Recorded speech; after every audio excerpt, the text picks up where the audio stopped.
We're continuing. There are things that look like small, but we have to know, we have to believe. Every posuk in Chumash, it's like an atom bomb. The kochus that it has in it is kochus ein sofiyim, without end. They said once that there was in the Mir, there was a bocher that he answered a kasha that was asked in the Beis Medrash. And everybody was impressed from him. Then he said a teretz from the teretz that he said. The Mashgiach, Rabbi Yerucham, called him in and said to him, asked him, how long did you think till you came up to this teretz? I don't know what his answer was, an hour, 2 hours. Rabbi Yerucham said, what do you say about the sikha that I gave a few nights ago? How long do you think I thought of it? Said a week, a few days. He said, Rabbi Yerucham, you should know, half a year I thought about it. Again, the same thing, so it's not understood, and there's once a big, tremendous Talmud Chacham that I'm offer tachas kapos ragul, that he sort of was mezalza in this story. How could it be? How could it be? He thought about it half a year. So what if he thought about it half a year? What difference does it make? And how could it be? What could you think about it half a year? Saying that all comes, such things come from not understanding the Zokaf katan, not understanding the world that there is in the katness. A piece of Torah, an understanding in Torah, that's like that battery in the computers and in all the modern technology, that you could put millions of pieces of memory into that little battery. That means that but here it's not a lot of information. It's one piece of information, but the omek that you could draw out of it. That means the regish, the feeling that this piece of Torah could give you, the skarvus l'Hashem that you could feel through this piece, the musher that you give your goof through this line of Torah. There could be, on that there could be more and more and more. That means I'm saying the Bekitzer, that to live this piece, there's no end. To make it become part of you, to live with this Dvar Torah.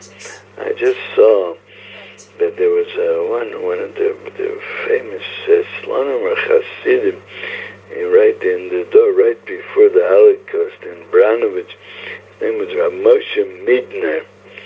So there once one of the Chasidim was by the Rebbe's piece, and he came back and he told Rav Moshe Midner that the Rebbe said, "Vatsnei aleches," the pasuk says, "Im Elokecha."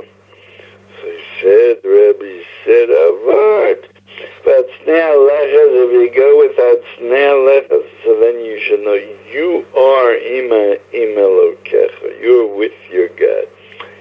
That doesn't mean, okay, it's a bad, but it's like the typical Hasidic way of taking psukim and saying something. Rav Moshe Midner called Yomov.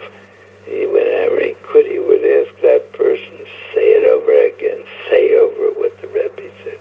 I mean, what, it's such a small thing, a pasha to sing. I mean, what is it? What does it explain? Does it really explain the pasuk?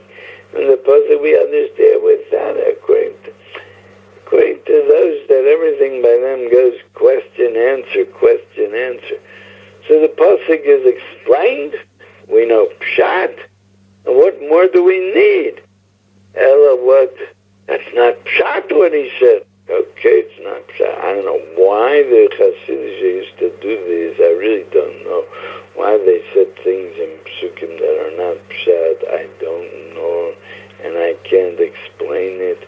And I'm not their lawyer that I'm mechuyev to explain it. But that's what he heard this word b'shem the Rebbe. He lived from drew chiyus from it. It gave him the feeling of the kibbutz Hashem that you can get through that snei aleches. That's Zokaf katan. The katness, this small world, this small saying, but it stands b'skifas koma. It's a piece of life. Can you take life and say there's small breathing and then larger breathing? If you stop breathing for a few seconds, you could die. So you'll say, so what's a few seconds? Nobody will say that. The pshat is this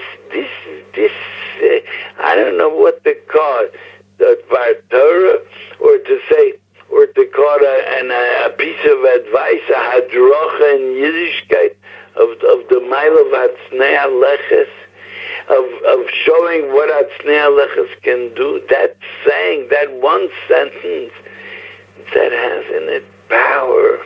It's a piece of life. It's a new life that was given. You can skip on that. You can stop that. No, you can draw more and more life from it. That's Zokaf katan. Small little worlds that they stand become as kufa, and they say, you think we're small? Everything depends on us.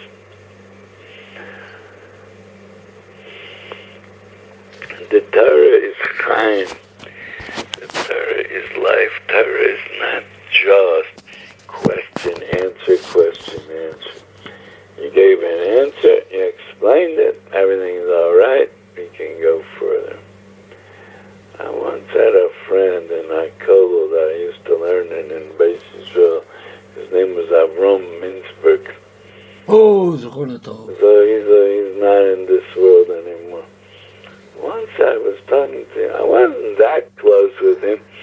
I talked to him once in a while. So he said to me, this is what I'm learning here, it's so geschmack. It says it's so tasty, so to speak.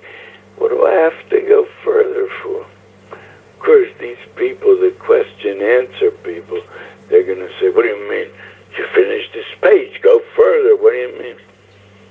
But we Balei Regish, we feeling people, we understand what he said, what Osho Tzadik said. It's so geschmack, this piece of, I could draw so much life, I could suck so much life out of this piece. Why do I have to go further? But I'll go further in the end anyway. Hashem should help us. We should all be Zokaf to the madrega of Torah's Chaim.